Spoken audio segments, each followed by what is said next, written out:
So I've got to take the mudguard off. That's a 4mm hex. This is the pinch bolt for the axle, that's 6mm.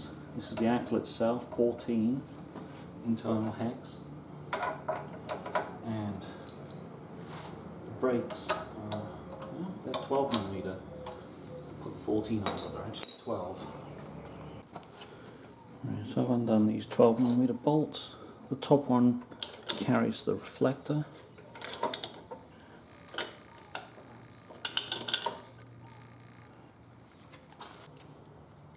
Okay, so now it's loose. What I like to do is I like to push the pistons back, so I give it a little twist while it's still on the disc. Use the disc to push the pistons back. That gives it lots of clearance, so it's much easier to get it back on. Right, so before undoing the axle bolt, you want to undo the pinch bolt.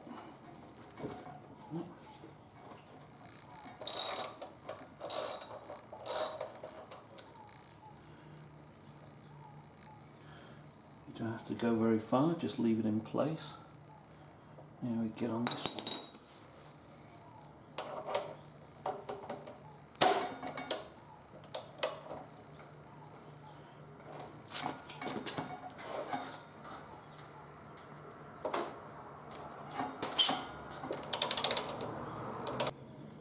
Right, so now we just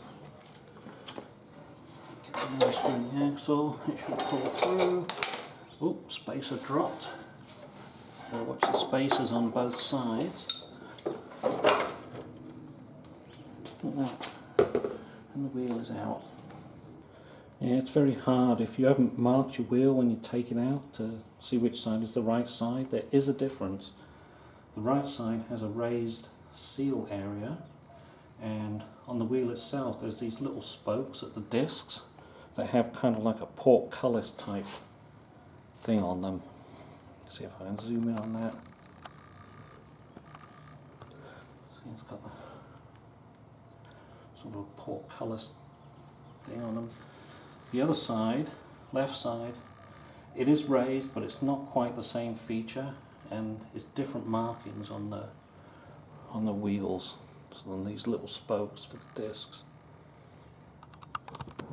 Right, so onto the front tyre replacement.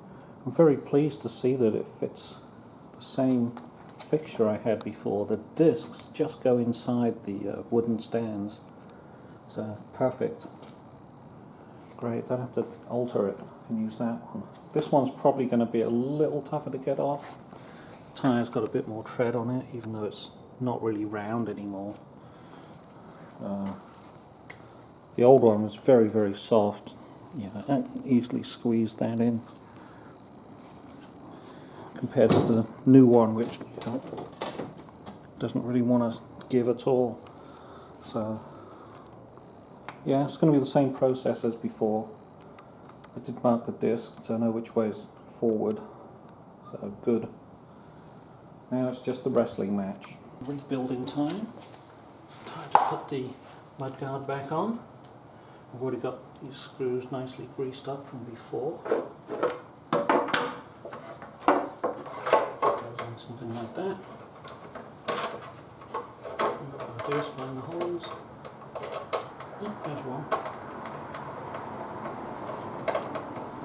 Then you've got to make sure you have all these steel spacers didn't fall out. Otherwise nothing special. Just put it on, hand tightened loosely. So I'm putting the wheel spacers back on. I think they're both exactly the same size, both the same width.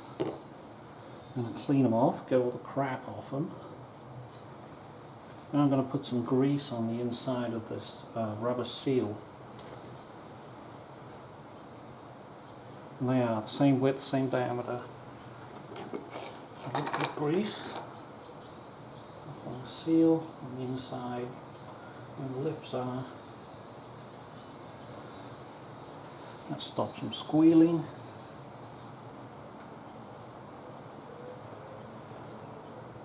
I don't know why we put seals there. They do. This side.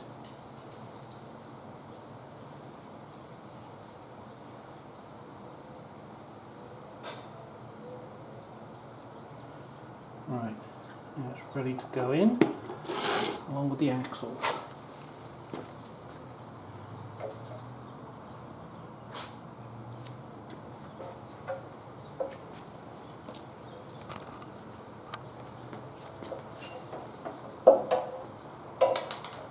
Oop, one of them fell out, I heard that.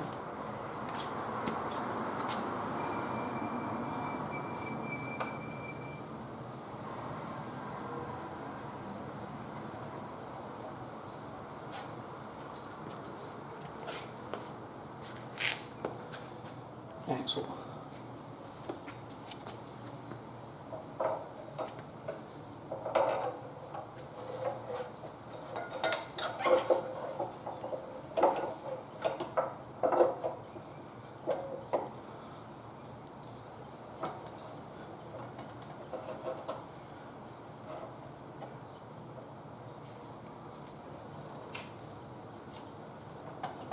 Right, we'll get it in as far as the thread, then we thread it in. Using that giant hex.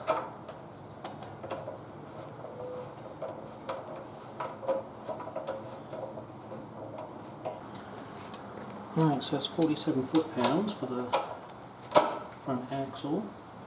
What that does, that bolts it up hard through the spacers to the other side.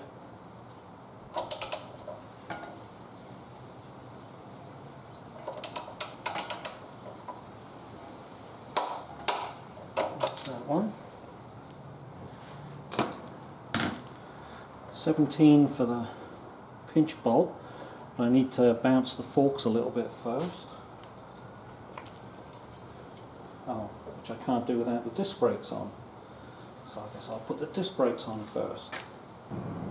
Okay, so I've got the disc back on, 25 for the bolts, 12mm head.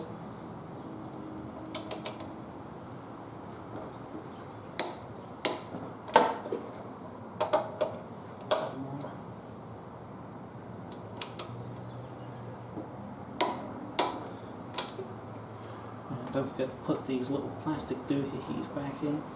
No matter how recalcitrant they are. There we go.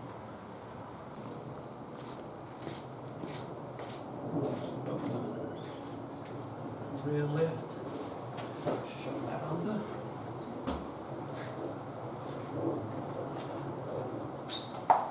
Pull this one out.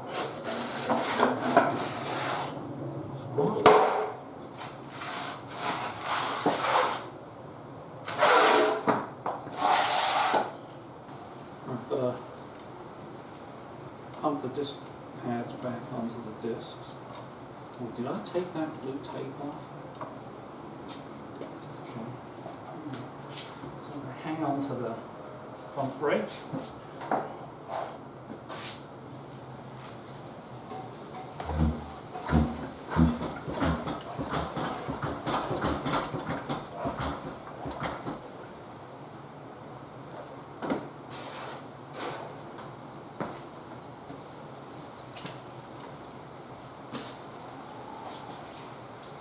Still stable, that's good. Now I can tighten up the little pinch bolt, because that should have spaced the forks.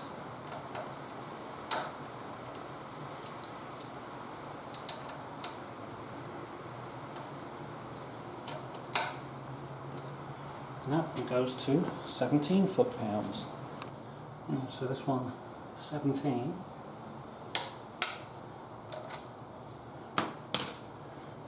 And we're ready. Done. Just got to clean up